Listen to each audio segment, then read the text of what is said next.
Ralph breaks the internet. I was excited to see this. I had just discovered Wreck-It Ralph a couple of weeks prior, thoroughly enjoyed it, and discovered they made a sequel. I know, I'm slipping behind on my cultural awareness. This is news to me. Now, the 3D version was an expensive Japanese-only release, but the first one was so good I just had to have a look at it.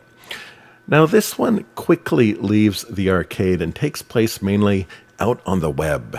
And this internet landscape is like Blade Runner or the City in Attack of the Clones. What is that called? Coruscant or Croissant? There's lots to see, and it's very busy. Despite being a colorful movie overall, I did notice they tended to use a lot more darker shades, and because of the complexity, it's actually more difficult to experience the 3D. Your eye is racing around, trying to take it all in. You don't know what to look at, and it's a fairly fast-paced movie, too. And now, I suppose it's appropriate to the tone of the subject matter of being wide-eyed and venturing into the big city, but hopefully you have a Blu-ray player that will let you pause or go into slow-mo for 3D, because really that is the only way to appreciate some of the spectacle on display here. Now, there's lots of floating particles, hearts that float, sparkles, even smoke and explosions, and often more moving pieces than you can keep track of. Sadly, although it all looked fine, I often felt the camera was kept distance just to show off how much they could stuff into a frame. In general, the cinematography seemed to be more of a presentation, perhaps even fly on the wall style.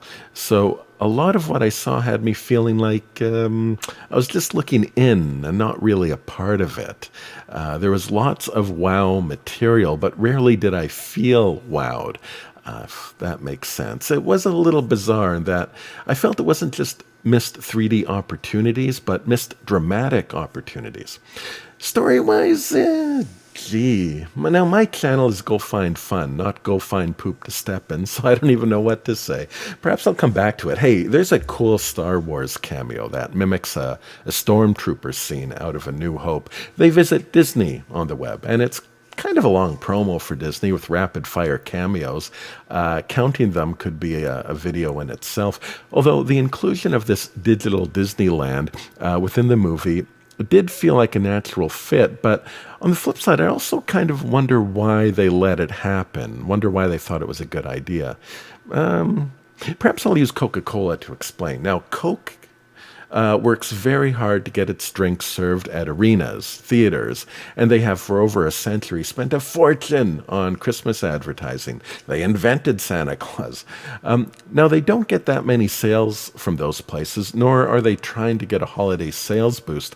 What they want is to be there during the best times of your life. So over lunch at work, the sight of a can of Coke will have an almost magical feeling and will bring you back to these happy times. Ralph Breaks the Internet is at its heart a story about divorce, which is weird and unnecessary, but, well, there it is. So why would you want to associate your vacation parks with that? Does Disney also deliver pamphlets to local family courts and seek branding in emergency rooms? Why would you want your brand mixed up with those feelings? This kind of unhappy association is often the basis of lawsuits that brands sue to get out of movies over. My friend commented that he felt like he was watching something made by people who didn't like the first movie. And despite the spectacle, he grew bored of the thing, and at about the 90-minute mark, asked me to check how much longer there was. My take is that it felt more like a spin-off rather than a sequel. And to that end, I think had it been titled as such, perhaps Vanellope's Internet Adventure, and had they just left Ralph back at the arcade, it would have been easier to appreciate this. The sequel invents this intimate best friend forever for the sole purpose of breaking it apart. It also paints Ralph as being extremely clingy, which again, this is supposed to be the same guy who in the first movie was willing to be hated by her forever to help her. It's not quite the same Ralph. Indeed, you could make an argument that this is in many ways a reversal of the first one. And the first movie also had a lot of video game references and mythos, which were fun to see crisscross as a backdrop to a story that really did use that mix. This one just didn't really use video games. There was one video game, and it was a generic made up one at that. Mostly the references are current day websites and Disney characters, a very different vibe. Not necessarily unfun, but it's a different culture. It's not what made the first one special. Seeing video games explored was unique. Exploring Disney and eBay, that is not unique. Now, there were lots of enjoyable moments, but they all come together to create what is ultimately an unhappy movie. And that's tough to overlook, and it unfortunately falls into the category of beautifully shot.